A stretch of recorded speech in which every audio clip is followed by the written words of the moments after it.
Hello there, and welcome back to the Maternity Diary. It seems like I haven't seen you guys in forever. Even though it's just been a couple of weeks, I haven't been on myself. So I really do miss you guys. Do you want a song? No, today we're not going to sing a song. And for those of you laughing at me in the comment section, be there. This girl used to be a singer, but we'll show you. We'll get there soon. Okay. Yeah, so you're welcome back to the Maternity Diary, guys.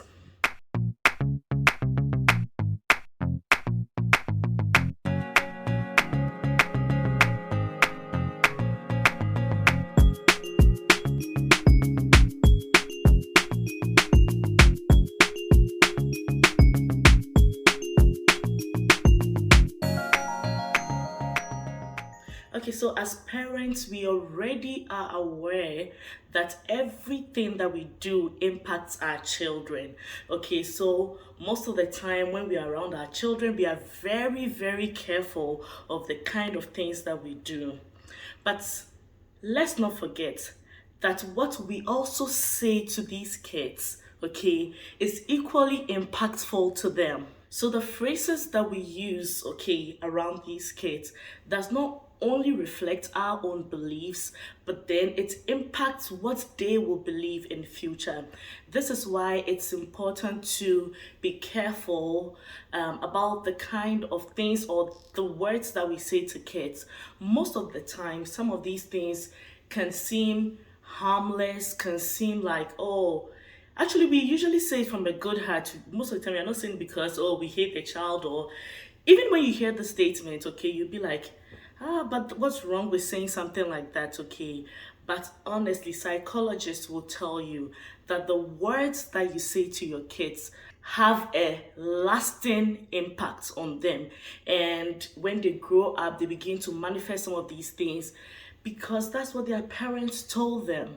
So despite our good intentions as parents, some of these statements actually affect their confidence, affect their ability to do certain things, and even increase their potential to give up on so many things even later on in life. So in today's video, we will be talking about 5 statements. Well, no, this is not 5, this is 10. 5 statements that you should never ever say to your children. And if you already have, look, trust me, I'm one of them. If you already have, it's never too early to stop saying them, okay? So let's begin. The first one, this one, I'm telling you, hey, this one, I hate it like so much when people say it. I hate it so much. Just one thing that I've never said to myself, I've never even said to another child because I hate it. Okay, the first one is shame on you. Shame on you. Now you see where I'm going.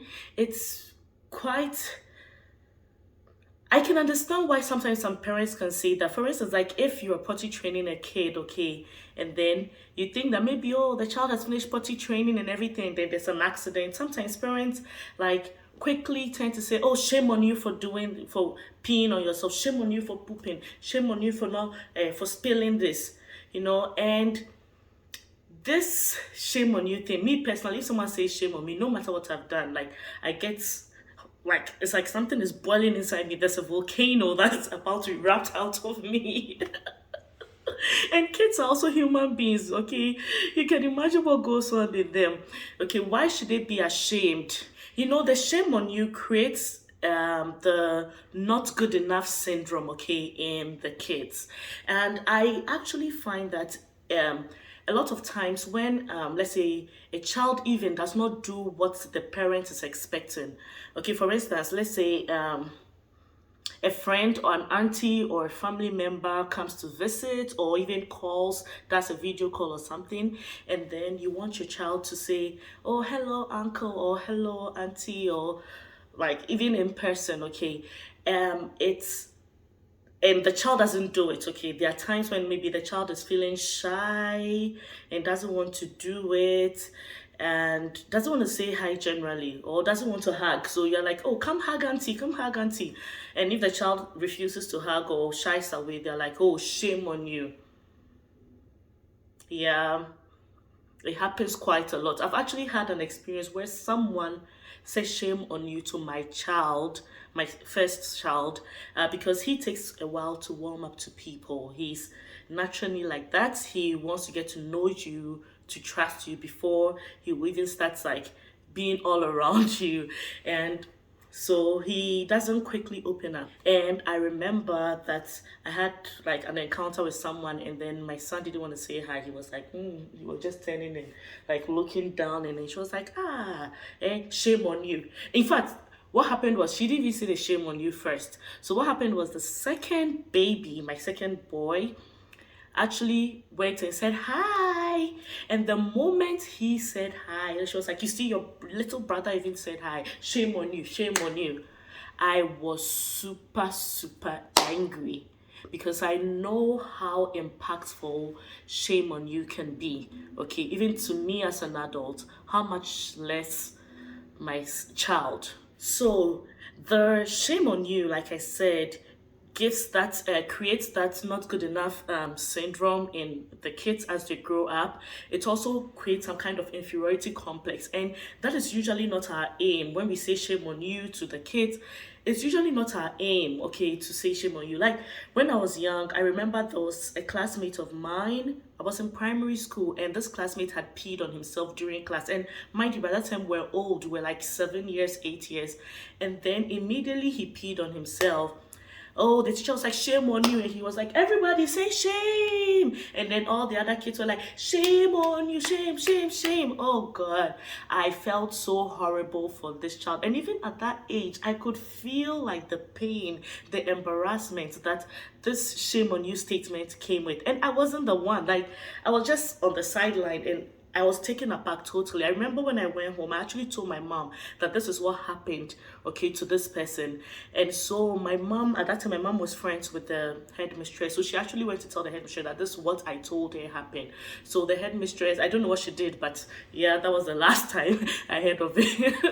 And thank God I didn't get into trouble for going to report a business that wasn't mine. So the thing is, kids are born curious. Kids are born with different temperaments. And so it's not all the time that they'll do the things that we want them to do, but that doesn't warrant for us to shame them or actually even say the word shame on you to these kids. The best thing to do is to, if let's say it's a clear mistake, for instance, they accidentally peed on themselves, they accidentally pooed on themselves, it's an opportunity for you to help them learn from the mistake. They are not going to be pooing, like, I've never seen, well, I've never seen like a grown adult who just poops on their own unless they have a medical condition or something. No, because like at a certain stage, they start to do some of these things themselves because by that time they have learned. So you just have to teach them to learn from their mistakes, to keep learning from their mistakes.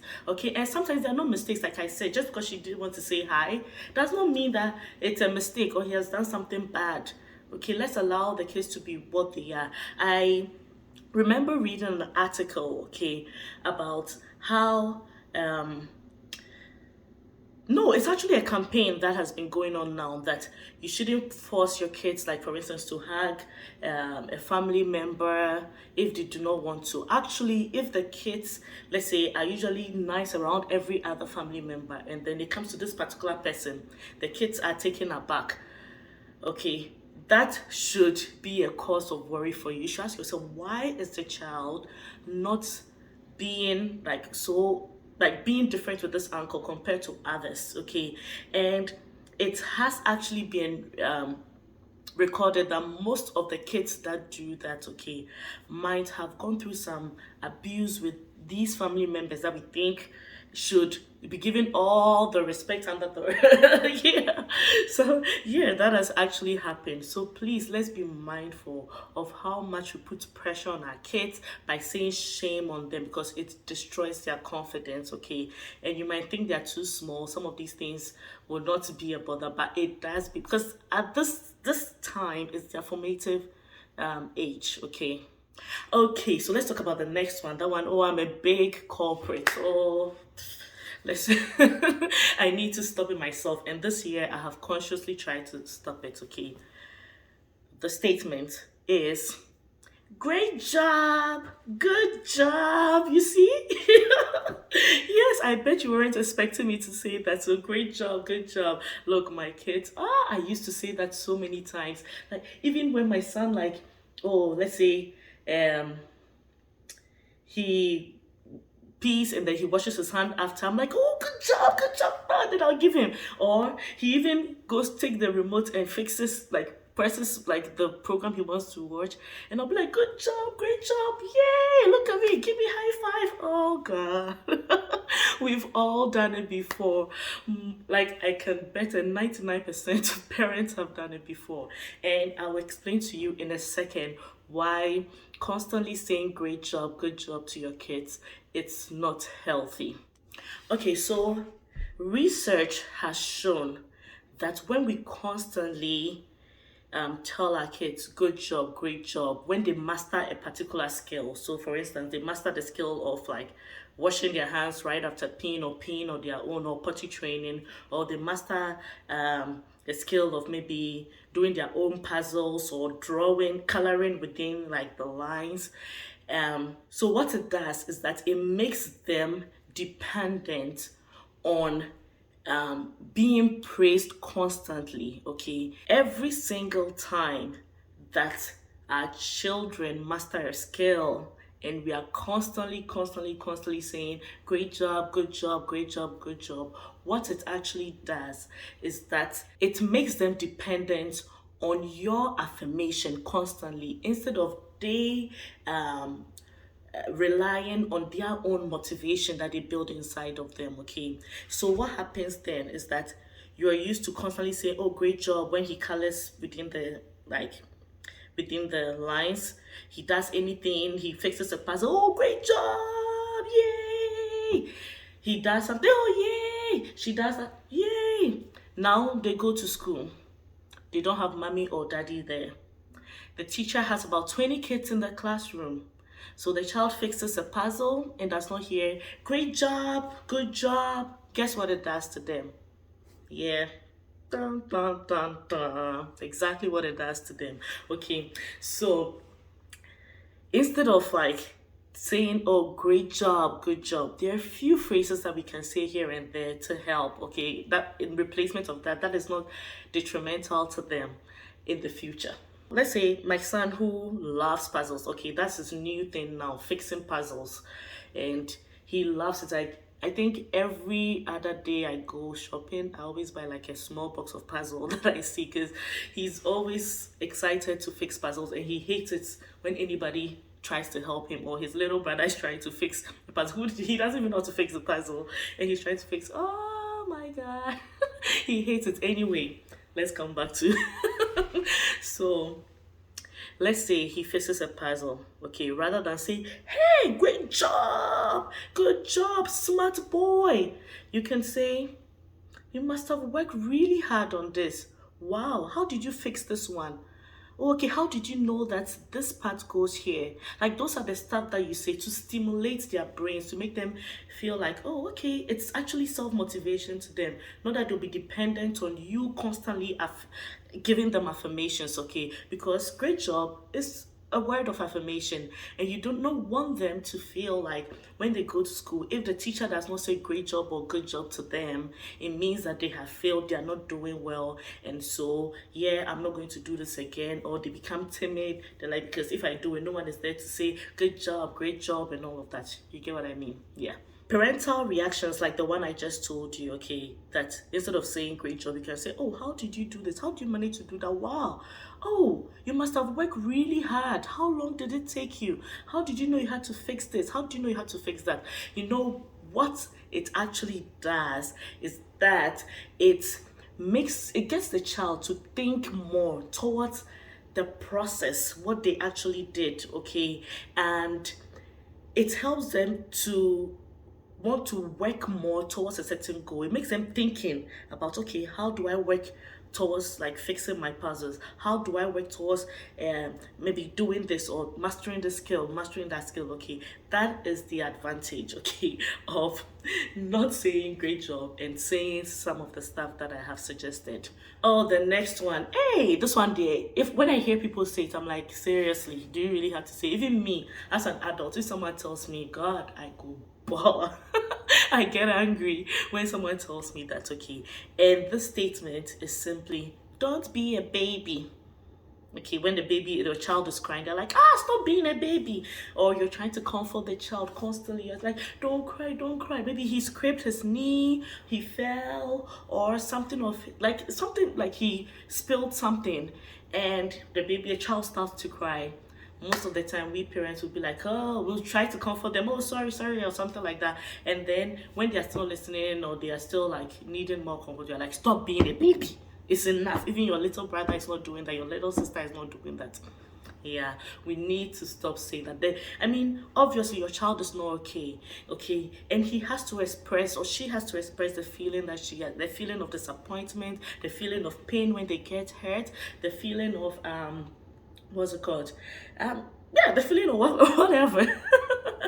And it's important that you allow them to express how they feel, okay? Because you can't expect that I've gotten hurt, I've cut myself, and then there's like someone is like, don't be a baby. Even as an adult, when someone tells you that, you get, yeah, I do, we all do.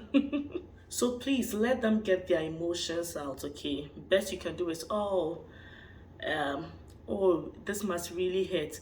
Let me give you a hug. Stuff like that are the things that we need to say, because we need to allow them to be able to express their emotions, not feel like they need to bottle it because everyone is going to call them a baby. And this is how some of these kids go to school and they're being bullied by somebody else because they don't want to be bullied by someone, or they don't want someone to tell them a baby they're being a baby. So they internalize a lot of things, a lot of pain that they are going through. They internalize someone bullying them because they don't want to seem like they are being a baby. You get what I mean? So please, let's stop telling our kids, don't be a baby, no matter how old they are. Even if they're as old as me, don't tell us don't be a baby. Okay, so the next one, okay, that we usually end up saying to our kids is, let me help you. And I'm one of the biggest culprits, okay, because the thing is, I really love spending time with my kids. I'm always making a conscious effort to spend more time with them, no matter what. And I have my own reasons. I'll tell you later. Yeah, but then I always cherish like even the 1 second of the day, because I feel like life is short and we need to spend as much time. Like I've mentioned this a couple of times already. I lost my mom at a very young age, and at the time my brother was barely 4 years old when my mom died. And I feel like, oh, she didn't have so much time with him because she only had 4 years. So I keep like trying to savor all the moments that I have with my kids. So for instance, when my son is like solving a puzzle, instead of me to let him fix his puzzle himself, let's say he's trying to find a piece, he cannot find the piece, good old mama here will be like, let me help you, or can I help? Let me help you. And then my son will be like, no. Sometimes he'll be like, yes please, but then other times he's like, no. And we are constantly rushing to help them. They are trying to fix something, they're trying to take a pen, let's say a colored crayon, and then we are like, oh, they're not able to pick it well or something, or it's somewhere that they cannot. We are like, oh, let me help you. We are quickly running to help them. And sometimes we need to wait for them to ask that, mommy, can you help? We are constantly running to help them, and that is honestly not healthy for them. So one of my goals this year is to make sure that I do not offer help unless like it's extremely important or it's going to hurt them or something. But then I try not to offer help too early, or I leave them till they recognize that, oh, I think at this point I need help from mommy. And funny enough, sometimes we think they need help. They are able to fix everything themselves. Like the puzzle, for instance, like my son, you think that he needs help. He does not need help. And usually when he's like frustrated that he's not finding a piece and all of that, Eventually he's able to do it himself, and you can see like the satisfaction, how he feels when he fixes that last piece. You should see him, he has this happy dance he does with his legs, and oh my god. So, for example, like one of the ways to prevent or to avoid us stop saying more, let me help you, will be to say stuff like, let's say they're fixing a puzzle and they're so frustrated, okay? At this point, you're like, you know that there is no way they can be able to fix this thing themselves. You can say, oh, do you think that big piece there, you see that piece there, you see that piece there, do you think it should go at the bottom or at the top or at the corner? Why do you think that? Do you think it goes there? Do you think it goes there? You know? Oh, maybe you should give it a try and see if it works. You know, not that you actually say, oh, let me help you, then you pick the puzzle and you're like, okay, yeah, it goes, it fits.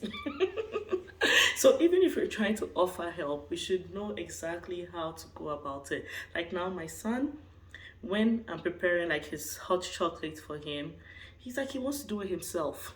And sometimes, oh, when he's fetching like with the spoon, he'll be spilling like the powdered cocoa, and I'm like, oh my god, this boy is wasting my food.